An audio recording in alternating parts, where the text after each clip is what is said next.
pessoas, vamos começar. Pelo sinal da Santa Cruz, livra-nos Deus nosso Senhor dos nossos inimigos. Em nome do Pai, do Filho e do Espírito Santo. Amém.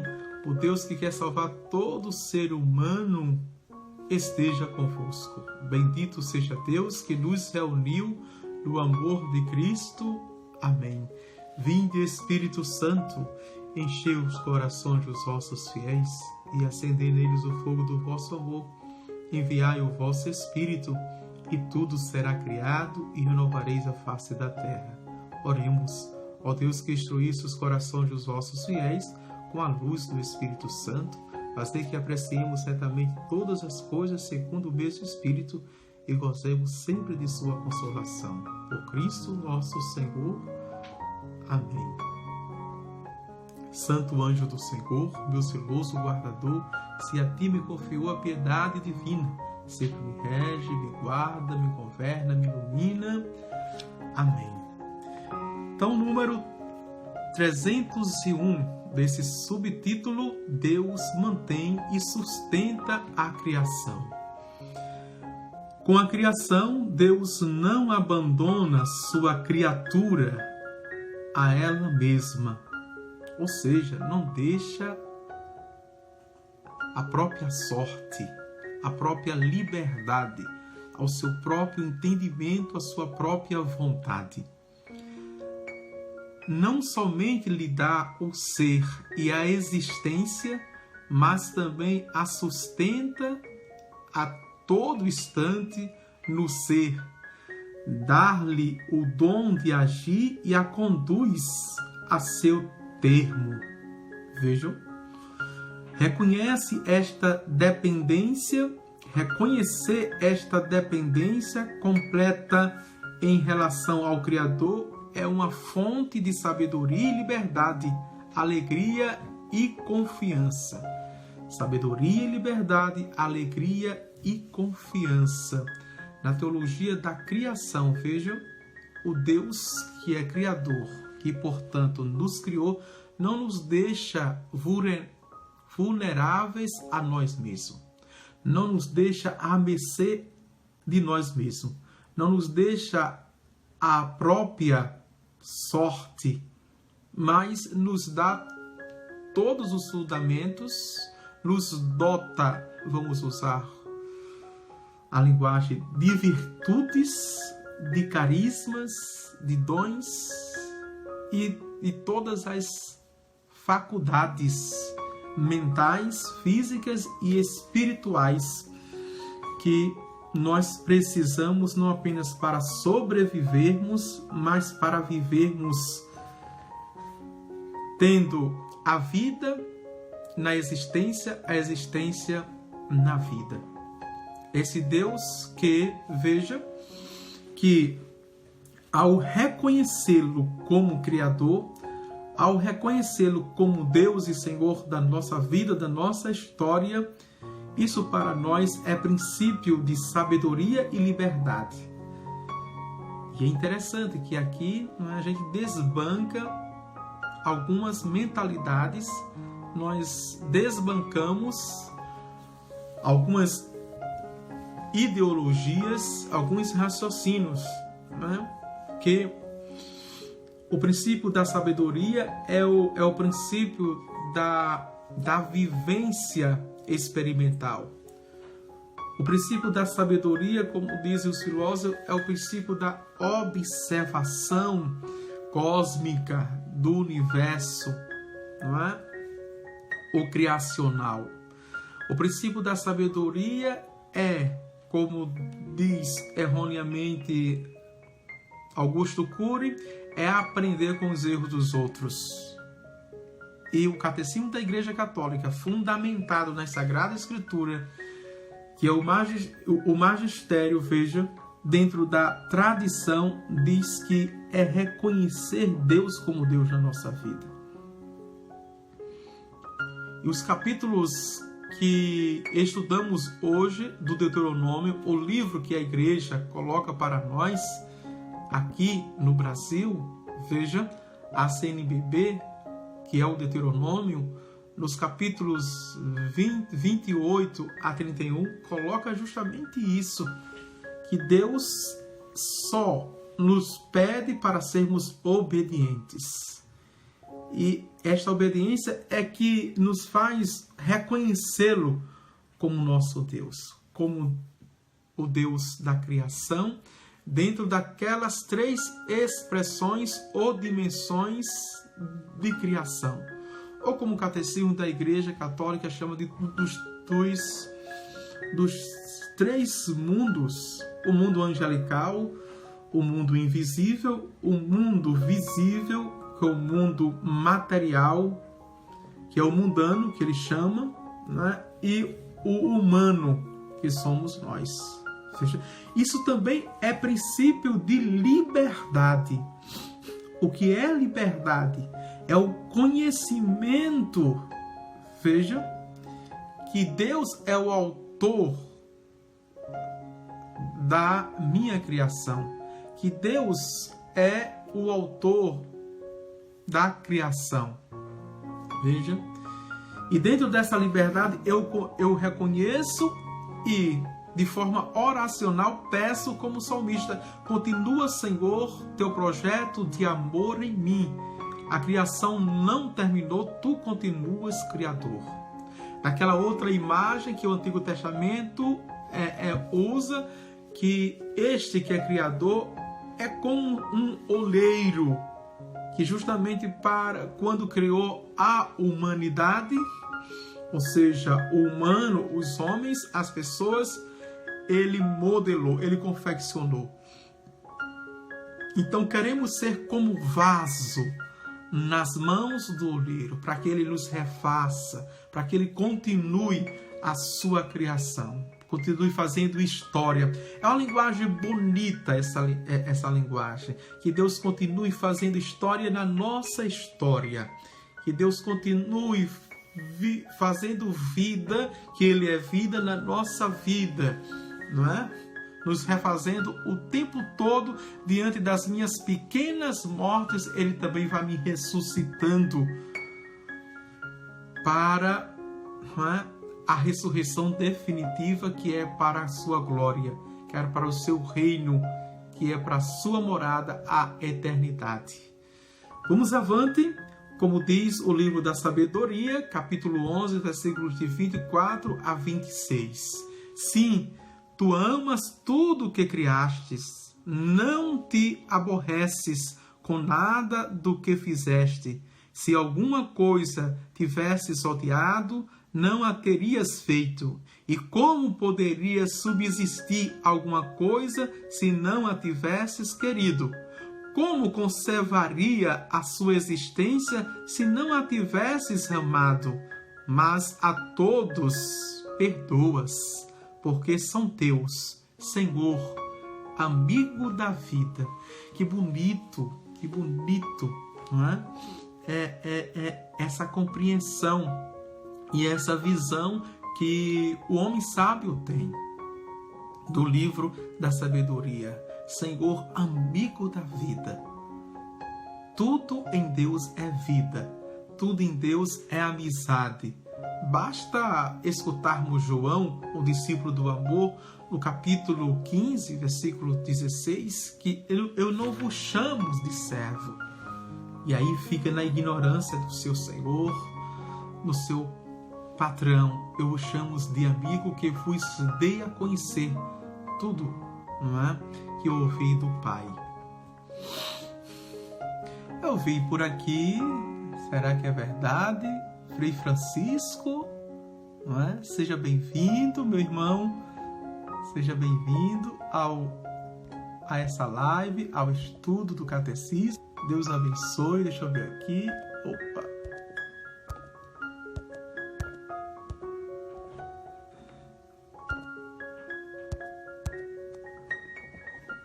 Eu me enrolei aqui. Deixa eu ver, viu?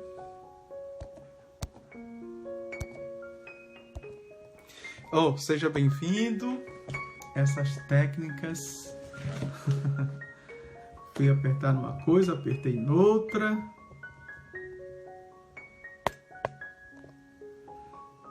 Seja bem-vindo.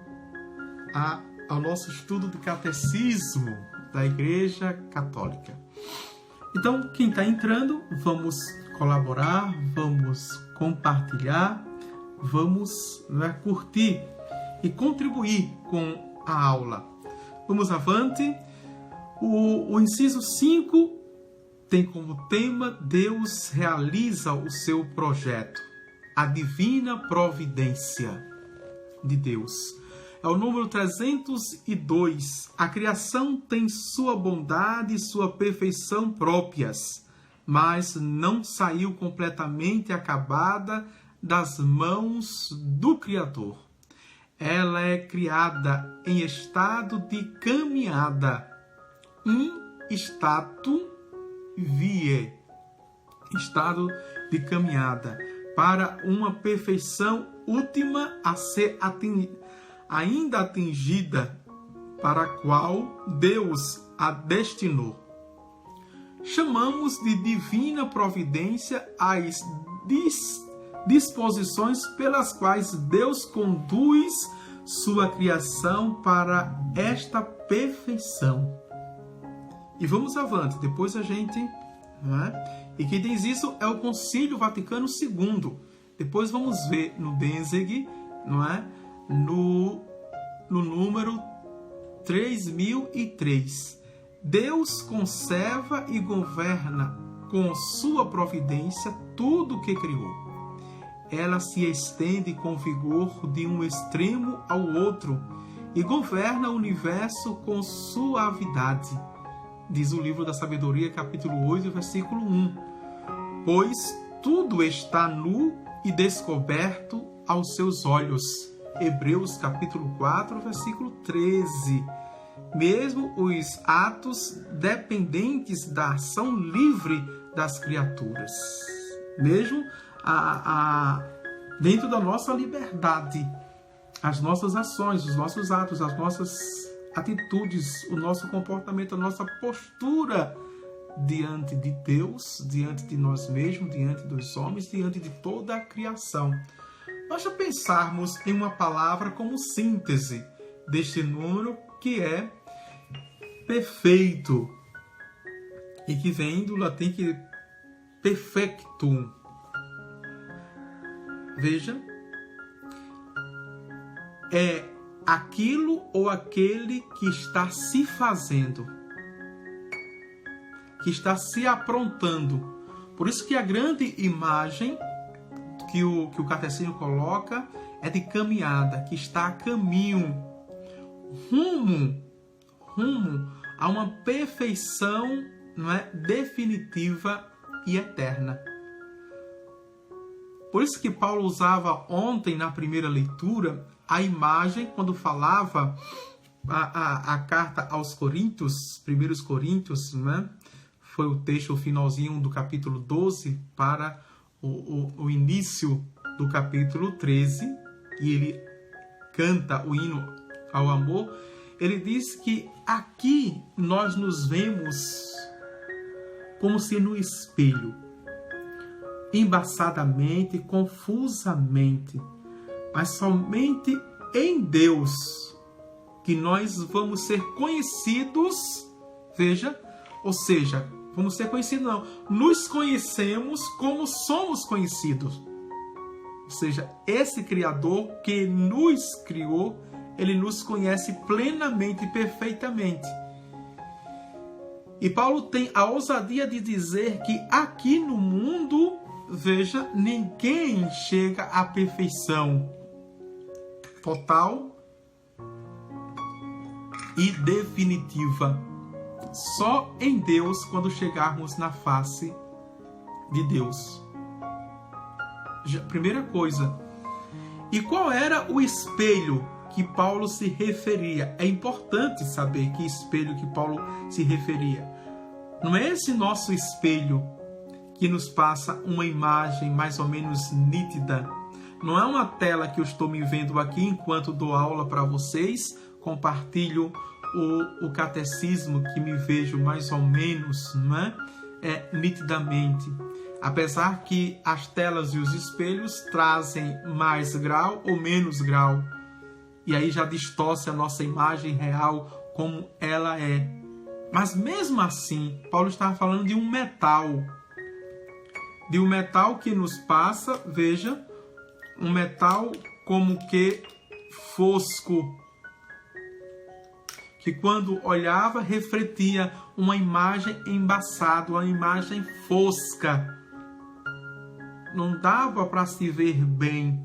E Paulo, diante daquele espelho, Paulo diz: enquanto estivermos aqui, nos vemos assim. Nos vemos assim. E nos conheceremos assim. Mas quando estivermos em Deus, nós nos veremos tal ou tais quais nós somos. Vejam. É dentro dessa concepção, veja, teológica, cristológica, que, olhando para o Messias, o Filho de Deus, ele diz, pegando a própria palavra de Jesus, quem me vê, vê o Pai. Por isso que ele vai dizer, Cristo é a imagem perfeita do Pai, é a imagem. Isso dá largas para tantas interpretações e argumentos e fundamentos, mas eu quero fundamentar, dizer que aqui Paulo disse que o máximo que nós podemos chegar à perfeição é nos esforçarmos para atingir a altura de Cristo, o alter Christos, a altura de Cristo, portanto, como ele é a imagem perfeita do Pai, como ele também humanamente, não é? E divinamente é Deus. Veja, tem essa dupla dimensão. Porém, é uma caminhada. Por isso que nós chamamos essa igreja de peregrinos. Nesta caminhada que vai se aperfeiçoando, não é? Que vai entrando no processo de melhoramento.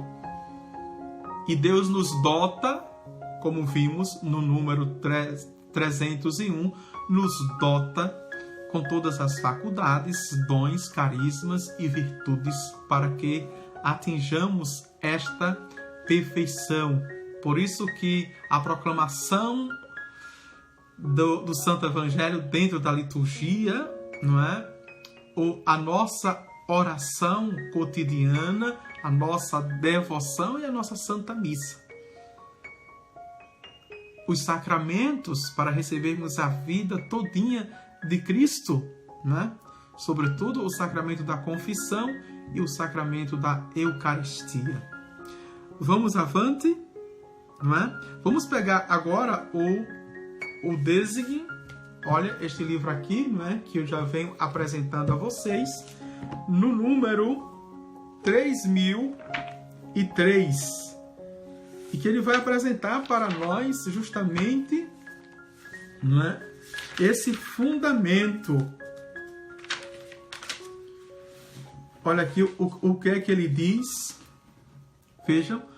Ora, tudo que criou, Deus o conserva e governa com sua providência, alcançando com força de uma extremidade à outra e dispondo com suavidade todas as coisas, pois tudo está nu e descoberto aos seus olhos, mesmo o que há de acontecer por livre ação das criaturas. E ele fala isso dentro do capítulo, né, Deus, Criador de todas as coisas. É a constituição dogmática, né, Dei Filius, sobre a fé católica, né, de 24 de abril de 1870. Aqui é o Concílio Vaticano I, que teve início dia 8 de dezembro de 1869 até 20 de outubro de 1870, Concílio do Vaticano I. Então, é nessa concepção, não é? E eu partilhei pela manhã, não é? Comentando o capítulo, principalmente o capítulo 31, aliás, capítulo 30, porque ficamos capítulo 31 ao 34, que Deus, quando chama Moisés e diz a ele que ele não vai entrar na terra e que ele chame Josué para que fale a Josué, né, a sua nova missão, que é Josué que vai entrar com o povo na terra que jorra leite e mel, e que ele vai dando as características deste povo e ao mesmo tempo dizendo que o povo vai fazer futuramente, mas que Josué não se acovardasse, porque ele estaria com ele. É o Deus da promessa dos pais Abraão, Isaque e Jacó.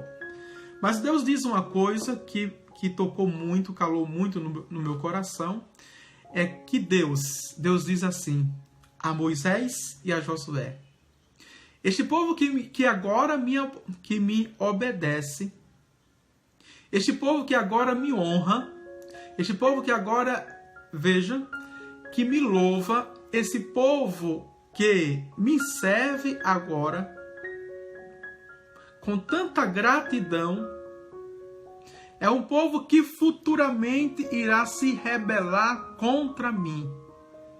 Porque é um povo que traz a rebeldia no seu ser contra a mim. Vejam só. Dá para entender? Mesmo na obediência, e como essa palavra é atual, mesmo na obediência, mesmo no serviço a Deus, mesmo eu louvando a Deus, mesmo, vejam, dizendo que Ele é o Senhor, me prostrando e adorando, eu trago na minha alma a rebeldia contra Deus. E qualquer momento, isso pode implodir e explodir. É atual ou não é esse fundamento bíblico, essa palavra? Veja, qualquer momento pode. E aí, diante dessa palavra, você faz uma contextualização, não é? Universal, dentro de uma retrospectiva ou uma reminiscência, como fala o pregador, que é Moisés, deste livro, que bastava Deus não atender, que o povo logo murmurava, reclamava e ameaçava, pressionando Deus, que ia se dar este povo aos falsos deuses, aos ídolos. Tanto é que por apenas 40 dias no tempo e na história que Moisés passou com esse Deus na tenda das tábuas da lei, o povo logo disse: esse Deus nos trouxe aqui para nos abandonar à sorte, como vimos, veja, no número 301, que Deus não nos abandona à sorte, mas o povo diz: esse Deus nos abandona à sorte para morrermos no deserto. Então precisamos cultuar um Deus, precisamos ter um Deus superior. E quando o povo, presta atenção agora, atenção, e quando o povo não tem Deus por Deus, o povo confecciona um Deus inferior. Por quê? Por não sabermos que na criação somos as criaturas mais especiais, o povo começa a adorar animais. Seja cachorro, seja periquito, papagaio ou bezerro no deserto. O povo. Veja, essa compreensão de ecologia e de meio ambiente, não é? É uma compreensão quase idólatra. Pela terra-mãe, não é?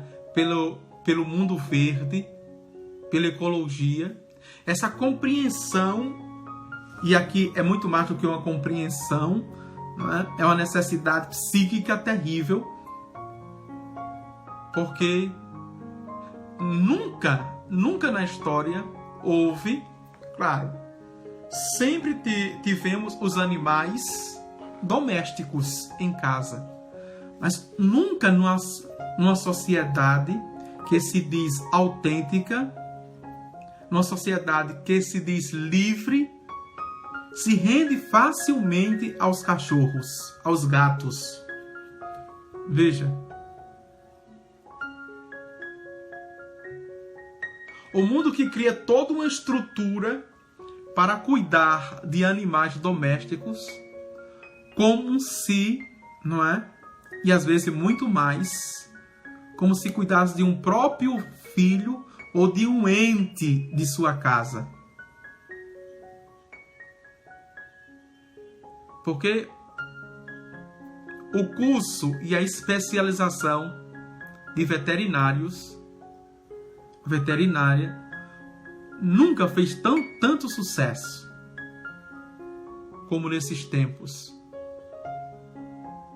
Nunca rendeu tanto no mercado como nesses tempos. Veja. E o padre não está dizendo aqui para maltratar, não é? Mas para colocar no lugar de uma pessoa, pessoas que estão ficando sozinhas. Veja como a gente está, não é? Pessoas que decretam, baixam o decreto, que quer um estado de vida só, mas só entre aspas. Começa a adotar como membros de sua família animais. E por que eu estou dizendo o cachorro? Porque é o protótipo. Como a gente... Aí começa a dormir junto na mesma cama, como se fosse um filho ou um casal. Começa a vestir os animais, vejam, a levar para salão, e tem clínica. Quando o animal está tristinho, tem agora até clínica psicológica, terapêutica para os animais. O que o senhor é contra isso, padre? Nada contra, nada. Agora, é a mesma sociedade em detrimento, não é? Que é altamente exclusiva, altamente, veja, marginal, no sentido que marginaliza, coloca as pessoas, os filhos de Deus e as filhas de Deus, não é? É uma sociedade abortista, é uma sociedade que, de fato, as leis cada vez mais, né, não promove a dignidade humana. E aqui, pelo amor de Deus, eu estou falando de humanismo. Estou falando de humanismo. Que a dignidade humana vai para além do humanismo.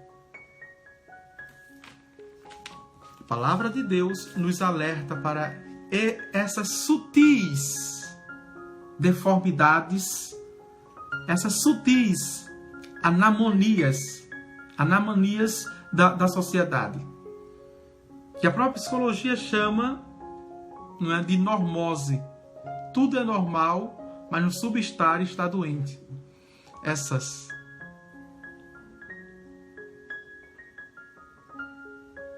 coisas anômalas. Vejam. Vamos lá, avante. 303, o número. O testemunho da Escritura é unânime. A solicitude da divina providência é concreta e direta. Toma cuidado de tudo, desde as mínimas coisas até os grandes acontecimentos do mundo e da história. Com vigor, os livros sagrados afirmam a soberania absoluta de Deus no curso dos acontecimentos. o nosso Deus está no céu e faz tudo o que deseja. Salmo 115, versículo 3. E de Cristo se diz: o que abre e ninguém mais fecha, e fechando ninguém mais abre. Apocalipse, capítulo 3, versículo 7. Muitos são os projetos do coração humano, mas é o desígnio do Senhor que permanece firme. Provérbios, capítulo 19, versículo 21. Não é? Vejam. Interessante que esse Deus, que é solicitude divina, ouviram? Vejam, na sua providência é concreta e direta nos mínimos detalhes. Ele cuida de nós e, pasme, cuida nos mínimos detalhes de cada um dos seus filhos. Não tem uma visão geral, tem uma visão abrangente, mas não tem uma visão geral, trata tudo como tudo, todos como todos. Não. Deus entra no seu drama, meu irmão, na sua situação, na circunstância em que você se encontra, vive. Deus entra lá. E por saber mais do que você, a sua necessidade, Ele age e corresponde segundo a necessidade de cada um dos seus filhos e filhas. Vejam. E no mínimo os detalhes, é importante frisar. Isso do todo o curso do nosso acontecimento, da nossa existência, da nossa vida. Muitos são os projetos do coração humano, mas é o desígnio do Senhor que permanece firme. Firme, diz os Provérbios. E esse desígnio do Senhor que faz, vejam, que faz que nós realizemos esses nossos sonhos, esses nossos projetos. Deus não é inimigo, rival, está contra os nossos sonhos, nossos projetos. Isto é uma visão terrível, terrorista de um mundo que quer se ver livre de Deus. Covardemente, viu? Me desculpe dizer.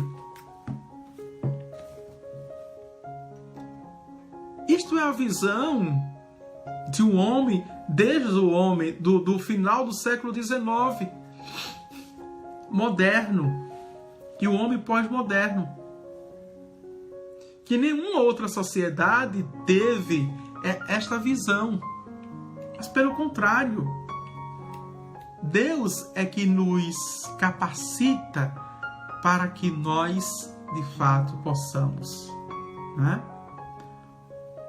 O Papa João Paulo II, depois o Papa Bento XVI, tinha umas frases de impactos que não eram apenas impactantes. Eram frases que foram extraídas da vida, da própria experiência. Vejam. Quando eles diziam assim: não tenham medo de Cristo. Ele não rouba nada, mas dá tudo. Vejam. Dá tudo. Porque nele não tem necessidade. Não tem necessidade, nele não falta nada. Se voltar para Deus não é perda, é ganho. Mas o homem pós-moderno tem medo de se voltar para Deus, porque pensa que vai perder. Não.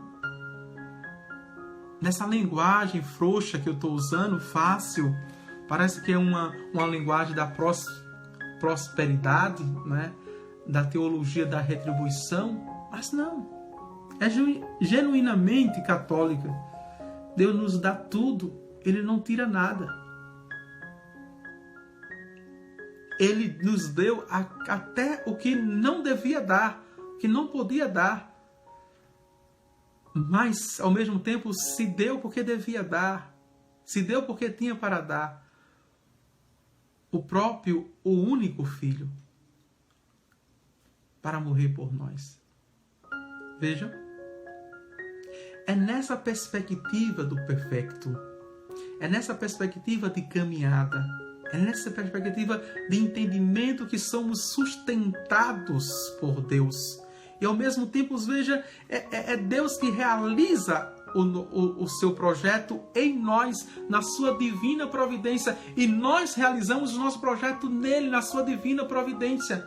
Veja o que é a providência de Deus, que é muito mais. Já ontem eu alertava, fiz uma reflexão sobre a providência, já alertava para isso. E hoje o catecismo está confirmando isso, que providência é muito mais do que ser sustentado materialmente. Providência é muito mais, não é? Do que eu acordar desprovido de tudo e de todos e sair para o mundo para ganhar algo, para sobreviver naquele dia. É muito mais a providência de Deus do que uma necessidade crucial de beber e de comer, de sentir e de falar. É muito mais. Por isso que os cegos têm razões para viver, os mudos têm razões para viver. Por isso, os que não têm as pernas têm razão para viver. Os que não têm os braços têm razão para viver. Os que estão já na idade avançada, vivendo sobre os aparelhos, têm razão para viver. Por que desligar os aparelhos? Não existe morte feliz no final da vida. Porque morte feliz não é um momento. Morte feliz é durante toda a vida, dentro da providência de Deus. Porque cada dia eu vou morrendo. É o meu caminho e vou morrendo feliz, porque estou em Deus e a sua providência está agindo, acontecendo, sendo realizada, manifesta em mim. E Deus não quer realizar a sua providência numa pedra, num ser inanimado, mas num ser animado que sou eu. Deus não quer realizar em uma tábua. Deus não quer realizar no barro. Deus não quer realizar em qualquer, veja, arte fantástica. Deus quer realizar em mim. E aonde eu estou? E que classe social, econômica, política eu também estou. Independentemente, Deus quer realizar em mim o seu desígnio de amor, de misericórdia. É gostoso, né? Estudar o catecismo, é belo estudar o catecismo. Vejam. E nós encontramos tudo no catecismo, né? É um estudo completo. Quem estuda, me desculpe os psicólogos, não estou fazendo campanha contra não, se aqui tem algum psicólogo, porque se de fato é constatado a doença, tem que ir para a clínica, seja para o psiquiatra, seja para o terapeuta. Mas, veja, o estudo profundo da Palavra de Deus, o estudo profundo do catecismo, que a igreja, não é, vai nos curando mentalmente. Vai nos curando os nossos desequilíbrios afetivos, sentimentais, emocionais. Vai até... E deixa o padre brincar sério. Eu gosto dessa expressão, viu? Eu brinco sério. Como diz Santo Agostinho. É nas brincadeiras que a gente diz as maiores verdades. Não sou eu que estou dizendo, não. Santo Agostinho já disse isso no século V. Vejam. O estudo sério da Palavra de Deus, do catecismo, não é? Está me vindo agora, viu? Porque, como eu disse ontem, eu estou lendo leitura real e partilha real. Severina Rodrigues diz, é lindo mesmo, padre. Suas explicações são ótimas. Vejam. Quando a gente estuda a Palavra de Deus, o Catecismo da Igreja Católica leva a sério a doutrina da nossa Santa Igreja, a gente diz assim, a gente fica com vergonha, sabia? E eu chamo de santa vergonha. Por que, padre? Me pergunta, por que, padre? Veja, porque a gente diz assim, não precisa eu desenvolver mimis. Tá com mimi. Não. Não precisa, aqui no Nordeste a gente chama pantins, sabe? Tá com carências. Não precisa eu criar espetáculos para chamar a atenção. Não precisa.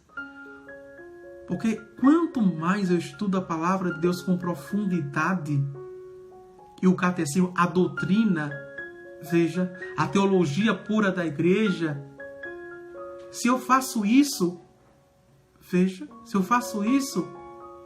eu faço para me expor e me envergonhar publicamente, porque ambos os estudos nos dão, veja, autenticidade de ser pessoa, de ser filho de Deus. E por isso é desnecessário estar com esses trejeitos. Nos liberta dessas amarras, dessas prisões, que nós já entramos num processo de customização, não é? Porque a criança é o infantil. Veja que diz isso eu não, viu? É o apóstolo Paulo. O apóstolo Paulo lamenta quando chega para uma comunidade tão importante, portuária, dos portos, não é? Veja, e riquíssima, uma metrópole, mas que tem tanta gente carente, tanta gente infantis, tanta gente bestializadas nas suas carências, que Paulo diz: como eu gostaria de falar para as pessoas espirituais. Mas eu só vejo aqui pessoas psíquicas. Vejam? Pessoas racionais. Só vejo pessoas psíquicas dentro das suas lambanças, dentro das suas carências, com brigas e rivalidades, ciúmes, invejas, competições, vejam, com mimis, com picuinhas.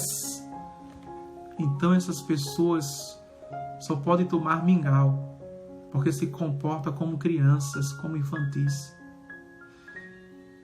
Eu desejo falar para as pessoas espirituais, que comem comidas sólidas, pessoas que sabem quem são, pessoas que sabem o seu lugar, pessoas que se conhecem, pessoas que na sua própria liberdade obedecem a Deus, e entrega a liberdade que Ele lhe deu a Ele e vive da providência de Deus. Viver da providência de Deus é deixar Deus conduzir por essa história.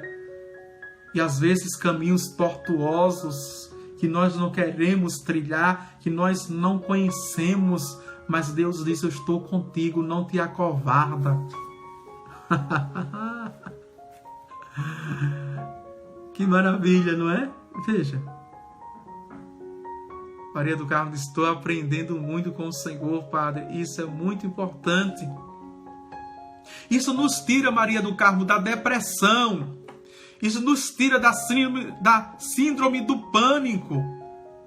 Isso nos tira das nossas angústias, das nossas tristezas. Isso nos tira das nossas bipolaridades, transtorno de humor.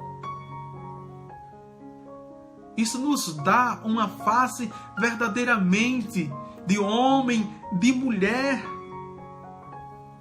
Isso nos faz ser mais fortes para não cairmos os laços que armaram o caçador, como diz o salmista, que é o nosso inimigo de Deus, o diabo,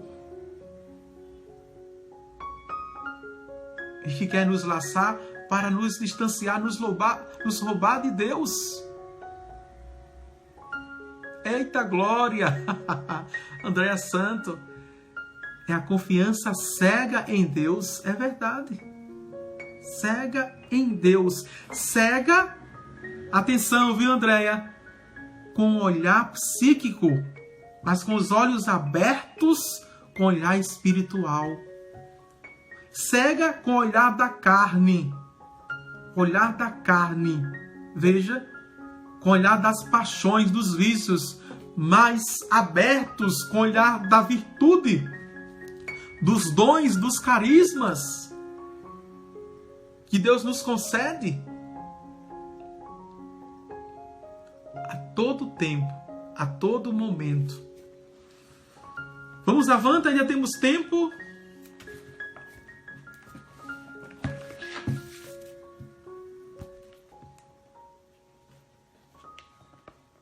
(304).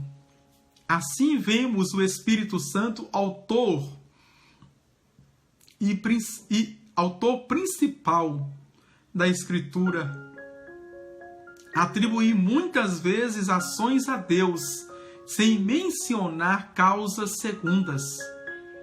Esta não é uma maneira de falar primitiva, mas uma forma profunda de lembrar o primado de Deus e o seu senhorio absoluto sobre a história e o mundo. Vejam, encontramos aqui no profeta Isaías, capítulo 10, versículo de 5 a 15. Depois, capítulo 45, versículo de 5 a 7. Deuteronômio, capítulo 32, vamos ver amanhã no estudo. E versículo 39.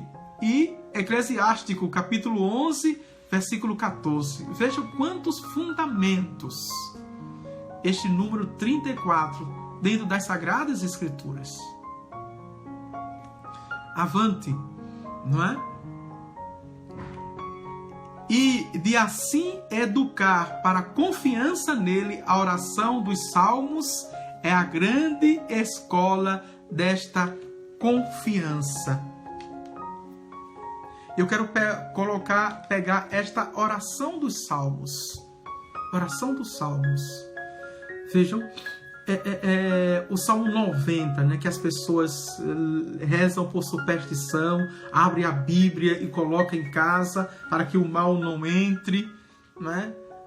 Mas o que já diz o título do Salmo 90? Sob a proteção do Altíssimo. Sob a proteção do Altíssimo. E é belíssimo. É belíssimo. Em uma das estrofes tem: pode cair 1000 à tua direita, 10.000 à tua esquerda, e nenhum mal te atingirá. O Salmo 50 ou Salmo 51, não é? Que é o salmo de pedido de perdão do rei Davi, quando ele maquina o adultério contra o seu melhor soldado Urias e deita com a sua mulher, embriaga por várias vezes Urias para poder... Ali o rei Davi, tão temente a Deus, ele foi perverso, foi iníquo, porque ele não apenas pecou, mas para pecar ele foi estrategista. E ele volta para o Senhor com este belíssimo salmo, essa belíssima oração de pedido de perdão. Ele diz: o pecado está sempre à minha frente, e foi contra vós, só contra vós que eu pequei e pratiquei o que é mal aos vossos olhos. Veja. E começa se penitenciando, não é? Mas termina dizendo: Senhor, Tu és meu refúgio, Tu és minha fortaleza, Tu és meu abrigo. Não me deixa aqui nesse deserto, porque ele faz o salmo no deserto, né? Não me deixa aqui nesse deserto. A minha alma anseia por Ti, Senhor. Mas como o vigia pela aurora, sim, como uma corça suspira pelas águas, suspira por Ti minha alma. Veja que belíssimo. Esse salmo dá confiança em saber que pecou, errou, mas a intenção não foi desagradar a Deus, nem nem fugir da sua face, mesmo desagradando a Deus. Mesmo desagradando a Deus. E ele se reconhece que sem Deus ele não é nada. Veja. Mesmo sendo tido como o melhor dos reis, o homem mais temente a Deus, desde o tempo que ele era súdito, que quando ele matou Golias e depois saía para na frente, ele já foi pilotão de frente, como o seu soldado Urias, e voltava sempre com a vitória, porque Deus estava com ele. O povo aclamava. Saul, que era o rei, o seu rei, matou 1000, mas Davi matou 10.000. Foi quando vem toda aquela história que Saul se levantou no ciúme e na inveja e começou a perseguir Davi para matá-lo, passar a fio da espada. E o filho de Saul, o melhor amigo de Davi, o defendeu. Deus entrega Saul dentro de uma caverna, não é, para que Davi matasse Saul. Saul está dormindo com os seus homens dentro da caverna, depois de muita perseguição, andanças, e a espada está ao lado. Davi tem a oportunidade de decapitar, mas Davi, foi Deus que permitiu, viu? Que deu. E o servo de Davi disse isso, mas Davi, por ser temente a Deus, diz: não, eu não ousarei de levantar a minha espada contra o ungido do Senhor, porque os reis eram ungidos, né? Para governar o povo. Veja. E aí Saul se acorda e percebe que está nas mãos de Davi. E Davi não tenha assassinado. E ele diz: de hoje por diante não te perseguirei mais. Não te perseguirei mais. Que o teu Deus me colocou em tuas mãos, mas tu não me tiraste a vida. Bonito.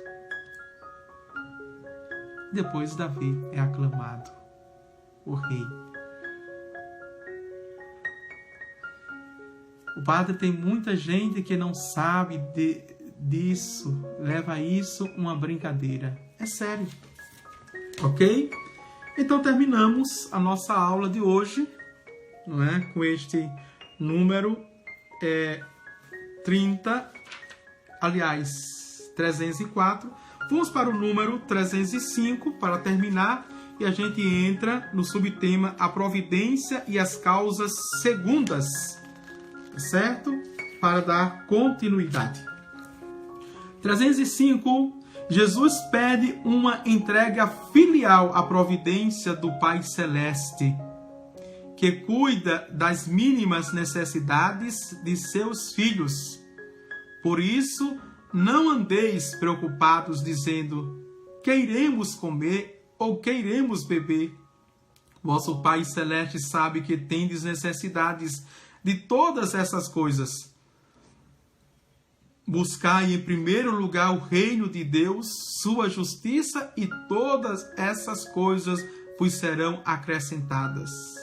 Mateus, capítulo 6, versículos de 31 a 33.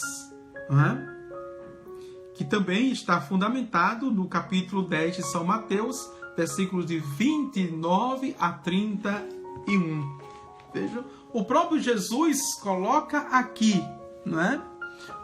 Para os seus, na sua vida pública, coloca dentro dessa providência de Deus, que ele chama de Pai, veja, as necessidades vitais, para que o povo entendesse, mas está para além dessas necessidades vitais, porque é o Deus que conhece as necessidades mais cruciais dos seres humanos, dos seus filhos e filhas. Por isso, buscai o reino de Deus, não é? E a sua justiça, e todas essas coisas vos serão acrescentadas. Acrescentadas. Vejam, serão consequências. do essencial, do olhar focado para o substancial. Será consequência. Não vamos fazer dessas necessidades, não é, o ponto de partida e o ponto de chegada, o foco da nossa caminhada. Viver desesperados, vivermos tensos, obstinados. Vejam, obstinados para essas necessidades que são terrenas, que são perenes, que acabarão com a morte.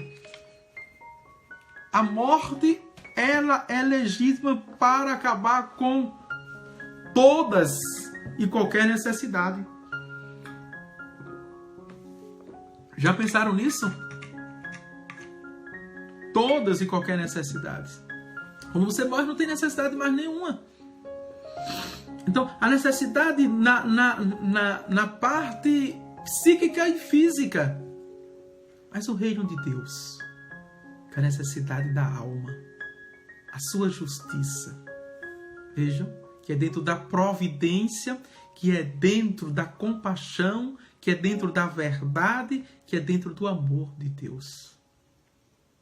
Sem essas coisas, não poderemos viver.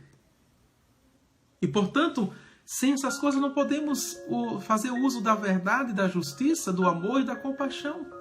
Porque nos tornamos egóicos. Voltamos para as próprias necessidades que nos definham. Essas necessidades. Buscar o reino de Deus. O reino de Deus. E o reino de Deus, veja, é sem princípio e sem fim. Apesar de ele ser o alfa e o ômega, mas está todo na sua eternidade. A minha vida não caminha para o cemitério. Não sei a sua. A sua caminha para o cemitério? Não.